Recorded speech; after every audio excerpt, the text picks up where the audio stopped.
My అనంత మహాంబోధౌ. అనంతము ఎంత అద్భుతము, ఎంత అందమైన జ్ఞానం చూడండి. 8,000 10,000 సంవత్సరాల క్రితము జనకుల వారు ఇదే అనుభూతిని ఆ ఎక్స్పీరియన్స్ చేశారు, చెప్పారు. ఎంత అందమైనది. నాకే ఆశ్చర్యంగా ఉంది. Awesome, wonderful. నేనే ఇన్ని రకరకాల జీవితాలలాగా కనిపిస్తున్నాను. అంటే ఆత్మబోధ జరిగింది జనకుల వారికి. ఆత్మ సందర్శనం జరిగింది. ఏం చెప్తున్నారు? ఇన్ని రకాలుగా నేనే కనిపిస్తున్నాను. ఆశ్చర్యంగా ఉందే. నేనే సముద్రంలో కెరటం లేచినట్లుగా పైకి లేస్తున్నాను. ఆటలు ఆడుతున్నాను. మళ్ళీ కరిగిపోతున్నాను. నాలోకి నేను వెళ్ళిపోతున్నాను. ఆ కెరటం సముద్రంలో కరిగిపోయినట్లుగా. సహజంగా, స్వభావ సిద్ధంగా ఇది జరుగుతోంది. ప్రకృతి సహజంగా జరిగేదే ఇది. ఈ వ్యక్తి రూపంలో నేను వచ్చాను. ఆ వ్యక్తి రూపంలో కూడా నేనే ఉన్నాను. ఇంకో వ్యక్తి రూపంలో కూడా నేనే ఉన్నాను. ఇన్ని రకాల మనుషులు, ఇన్ని రకాల వ్యక్తులు, ఇన్ని రకాల జీవన విధానాలు, రకరకాల డ్రామాలు, నాటకాలు, టీవీ సీరియల్స్ నడుస్తున్నాయి. ఈ వ్యక్తిత్వాలన్నీ ఎగసి పడుతున్నాయి అలల్లాగా. మళ్ళీ ఒకదాంతో ఒకటి కొట్టుకుంటున్నాయి. కింద కలిసిపోతున్నాయి. కెరటాలు ఎలాగైతే లేచి వాటిలో అవే కొట్టుకుంటాయి కదా, క్లాష్ అవుతూ ఉంటాయి. అట్లానే ఈ వ్యక్తిత్వాలు కూడా. నేను ఇలా చేస్తానండి, మీరు అలా చేశారండి, నా పాలసీ వేరు, నీ పాలసీ వేరు, కొట్టుకుంటూ ఉంటారు కెరటాల్లాగానే. కెరటాలు అదే చేస్తాయి, ఎగిసి పడతాయి, కొట్టుకుంటూ ఉంటాయి. మనుషులు వ్యక్తిత్వాలు కూడా అంతే. ఒక టీవీలో రెజ్లింగ్ మ్యాచ్ అవుతోంది అనుకోండి, ఎలా చూస్తారో అలాగ కూర్చుని చూడండి చాలు. ఏం జరుగుతోందో ఈ డ్రామా అంతా మీ మనసులో. ఒక టీవీ సీరియల్ లాగా, ఒక టీవీలో వచ్చే రెజ్లింగ్ మ్యాచ్ లాగా చూడగలుగుతున్నారా? మీరే ఇద్దరు కొట్టుకుంటున్నట్లుగా ప్రతిబింబిస్తున్నారు. మీ ప్రతిబింబాలే అవన్నీ కూడా. గమనించండి. ఒక నాటకం వేస్తున్నారు అనుకుందాం. ఒక థియేటర్లో 2 రకాల పాత్రలు మీరు పోషిస్తున్నారు అనుకుందాం. మీరే హీరో, మీరే విలను కూడా. ఈ డైలాగు మీరే చెప్తారు, ఆ డైలాగు కూడా మీరే చెప్తున్నారు. రక అన్నట్లుగా భావించుకుంటే ఎలా ఉంటుంది?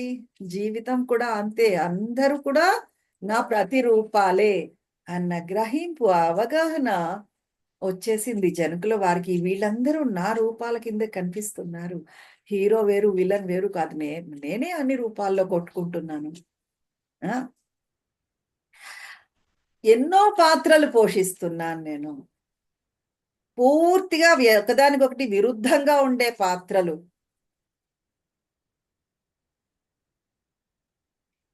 ఈ వ్యక్తి కింద నేనే ఉన్నాను. నేను ఇన్ ద సెన్స్ ఇక్కడ చైతన్యము, ఆత్మ. ఇదే చైతన్యం ఈ వ్యక్తి రూపంలో ఉంది. మళ్ళీ అదే చైతన్యం ఇంకో వ్యక్తి రూపంలో ఉంది.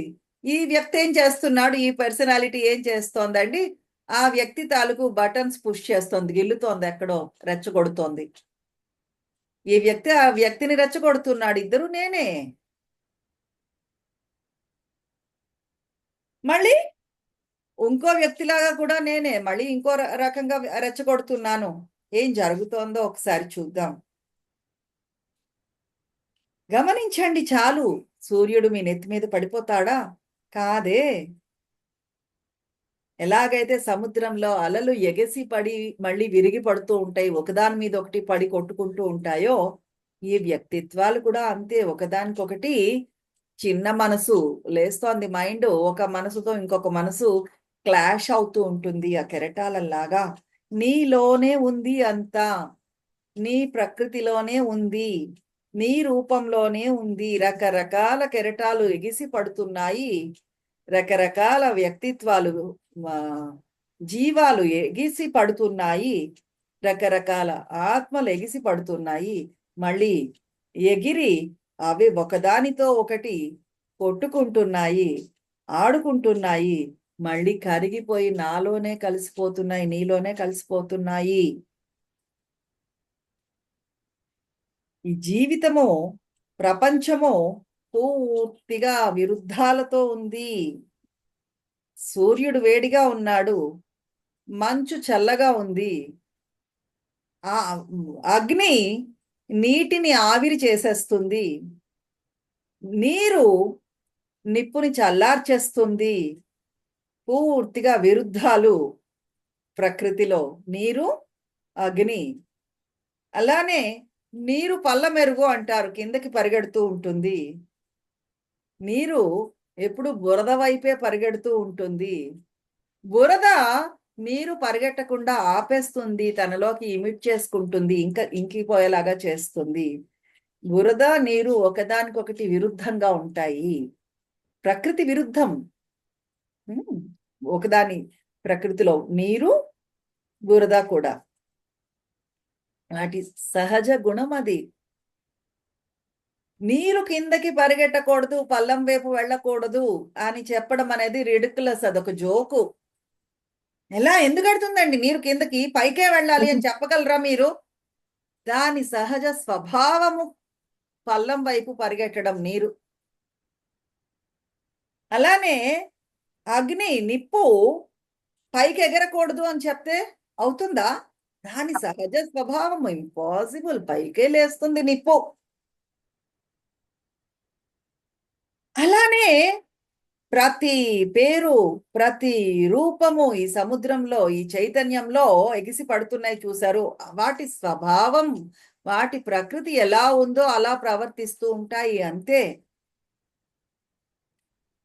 ఈ మనుషుల్ని జీవాల కింద నువ్వు చూడలేకపోతే, లేదు సముద్రంలో తేలియాడుతున్న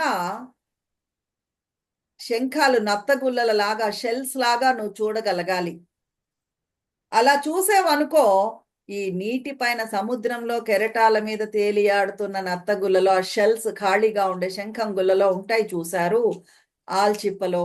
అటువంటి సీషెల్స్ లాగా మీరు చూడగలిగితే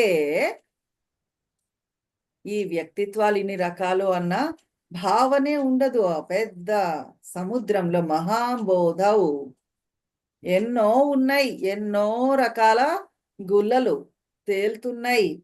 హాలో నెంప్టీ, కొబ్బరి గుల్లల్లాగా. ఈ విశ్వం అంటే అంతే, ఈ ప్రపంచం అంటే అంతే, ఖాళీగా ఉండే సముద్రం మీద తేలియాడుతున్న గుల్లలు ఇవన్నీ. నత్త గుల్లలు, శంఖం గుల్లలు, ఖాళీ, హాలో అండ్ ఎంటీ. జీవాల కింద చూడాలి, అంతేకాని వ్యక్తిత్వాల కింద మీరు చూస్తున్నారు అనుకోండి, మీరు అక్కడ స్టక్ అయిపోతారు. ఎంత అద్భుతము! జంతుల వారు అంటున్నారు, ఆశ్చర్యంలో ఏమంటారు దాన్ని, నిబిడీకృతం అయిపోవడము అంటారు. ఈ తెలుగు పదం తెలుసా మీకు? ఆశ్చర్యంలో మునిగిపోయారు. ఒక్క ప్రశ్న కూడా అడగటం లేదు, ఇంకా ప్రశ్నలు అడగడమే మానేశారు జనకుల వారు. మొట్టమొదట క్వశ్చన్ అడిగారు, ఒక్క ప్రశ్న వేశారు, స్ట్రెస్ ఫ్రీ ఎలా ఇవ్వాలి, ముక్తి మోక్షం ఎలా వస్తుంది అని అడిగారు, అంతే. అక్కడి నుంచి ఇంకా ప్రశ్నలు ఆగిపోయాయి, అతనిలో రావట్లేదు. చెవులు, హృదయము అన్ని విప్పి వినడం మొదలు పెట్టారు. అష్టావక్రుల వారు ఏం చేస్తున్నారో జనకులు. అష్టావక్రుల వారు మాటల రూపంలో చెప్పిందంతా అనుభవంగా, అనుభూతిలాగా అనుభవ రూపంలో ఆయన ఎక్స్పీరియన్స్ చేస్తున్నారు జనకుల వారు. అష్టావక్రుల వారి మాటలన్నీ కూడా అనుభవించగలుగుతున్నారు. ఈ రెండు మాటల మధ్యనే ఉంది అంతా అష్టావక్ర గీత. ఇదంతా ఒక ఆట. ఉద్యంతి జ్ఞానంతి ఖేలంతి ప్రవిశంతి స్వభావత. స్వభావం అలా ఉంటుంది. ఒక్కొక్క మైండ్, ఒక్కొక్క వ్యక్తి తాలూకు మనసు ఎగిసి పడుతుంది, మళ్ళీ కాసేపు ఆటలాడాక సెటిల్ డౌన్ అయిపోతుంది. కెరటం ఎలా అయితే లేస్తుంది, ఆడుతుంది, మళ్ళీ సముద్రంలో కలిసిపోతుందో, స్వభావ సిద్ధంగా ఒక్కొక్క వ్యక్తి లేస్తాడు, ఎగిసి పడతాడు, ఆ మనసు ఎగిసి పడుతుంది, కాసేపు ఆడుతుంది, మళ్ళీ లోపల డీప్ డౌన్ ఇన్సైడ్ లోపల సెటిల్ అయిపోతుంది. అందువల్ల ఒక ఉప్పెన తుఫాన్ ఎప్పుడైతే ఎగిసి పడిందో గమనించండి చాలు, దానితో పాటు ఉండండి. ఆ తుఫాన్ని ఆపేద్దాము, వదిలించేసుకుందాము అనే ప్రయత్నం చేయకండి. బీ విత్ ఇట్, దాని లోపల నిమగ్నం అయిపోండి. అఫ్ కోర్స్ మన దగ్గర అదృష్టం ఏమి అంటే, ఆశీర్వచనం మనకేమి అంటే క్రియా ఉంది, మెడిటేషన్ ఉంది, పాటలు పాడండి, ప్రాణాయామ చెయ్యండి. ఎందుకు? మీ మొత్తం సిస్టమ్ అంతా, ఈ వ్యవస్థ అంతా శుద్ధి జరిగిపోతుంది. ఇది ఒక ఆశీర్వచనం మన దగ్గర ఉన్నది. క్రియా, మెడిటేషను, ప్రాణాయామ, భజనలు. మీరు గమనించే ఉంటారు, ఎప్పుడైతే మీరు రెస్ట్లెస్ గా ఉన్నారో పాటలు పాడడం మొదలెట్టండి. భజన్స్ పాడుతూ ఉంటే ఒక సెటిల్ అయిపోయిన భావన మనకి కలుగుతుందా, ప్రభావం మనకి తెలుస్తుంది. ఏదో మన లోపల సెటిల్ అయిపోతుంది, రెస్ట్లెస్నెస్ పోతుంది, కూల్ డౌన్ అయిపోతాము, మళ్ళీ మన సహజ స్వభావంలోకి వచ్చేస్తాము. సహజ స్వభావము అంటే ఏమి? శాంతంలోకి వచ్చేస్తాం. అవునా కాదా? ఒక్కొక్కసారి కోపం వచ్చి గట్టిగా అరిచేస్తూ ఉంటారు అనుకుందాము. ఆ తర్వాత అంతా అనుకుంటామా లేదా? అసలు నా నేచర్ అది కాదండి, ఎందుకు అలా అరిచేశాను అన్న సందర్భాలు ఉన్నాయా లేదా? నాకే తెలియలేదు ఎందుకు అలా అరిచేశాను. మన సహజ స్వభావం కాదు అది. సహజ స్వభావం శాంతిలోకి మళ్ళీ వచ్చేస్తూ ఉంటారు, సెటిల్ డౌన్ అయిపోతూ ఉంటారు, కూల్ డౌన్ అయిపోతూ ఉంటారు. సహజ స్వభావంలోకి, మీ నిజమైన ఆత్మలో సెటిల్ అవుతూ ఉంటారు. ఏమవుతూ ఉంటుంది అంటే పెర్ఫెక్షన్ కావాలి అని కోరుకుంటాం. శ్రద్ధగా వినండి, నిజానికి పెర్ఫెక్షన్ అనేది అసలైన బాధలని తీసుకొస్తోంది. అన్ని పర్ఫెక్ట్ గా ఉండాలి అని కోరుకోవడం కూడా ఇంపర్ఫెక్షనే. అర్థమవుతోంది. ఏదో ఒకళ్ళు చంటి పిల్లాడు మా ఇంట్లో 10 ఏళ్ల వాడు ఏదో నాకు కాఫీనో టీనో కలిపిచ్చాడు అనుకుందాం. అక్కడ పాలొంపేశాడనో ఏదో చేశాడనో నేను కోపడ్డాను అనుకోండి, పర్ఫెక్ట్ గా చెయ్యాలి అని కోరుకున్నాను అనుకోండి, నా ఫీలింగ్ పర్ఫెక్ట్ గా ఉన్నట్లా? ఏదో చంటి పిల్లాడు చేశాడు కదా, ఆ ఇంపర్ఫెక్షన్ పట్టుకుని నేను కోపడాలా వాడిని? కోపడితే ఏమవుతుంది? నా ఫీలింగ్స్ పర్ఫెక్ట్ కాదు. అర్థమవుతోంది.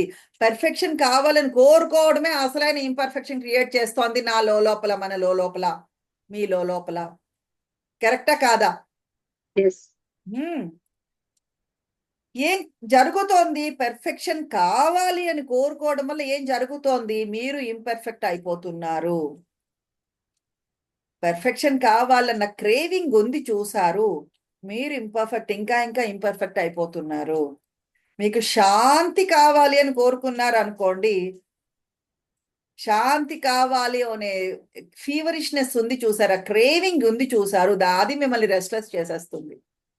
ఛా, ఇలా అనుకోలేదండి, అసలు ఈ సిచ్యుయేషన్ ఇలా ఉండకూడదండి, ఎంతో శాంతియుతంగా ఉంటుంది అనుకున్నానండి. ప్రతి ఒక్కరు పీస్ఫుల్ గా ఉండాలి అని కోరుకుంటారు, ప్రతి పరిస్థితి ప్రశాంతంగా ఉండాలి అని కోరుకుంటారు. దానివల్ల ఏమవుతుంది?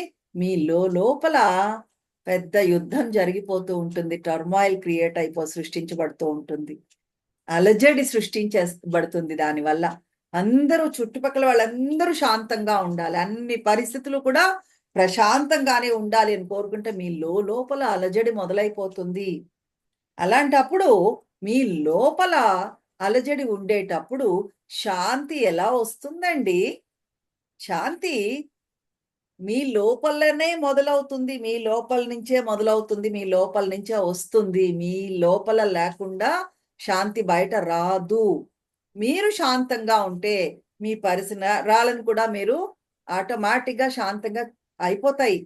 మీ పరిస్థితులన్నీ ప్రశాంతంగా అవుతాయి, మీ చుట్టుపక్కల వాళ్ళందరూ కూడా ప్రశాంతంగా ఉంటారు. ఎందుకు?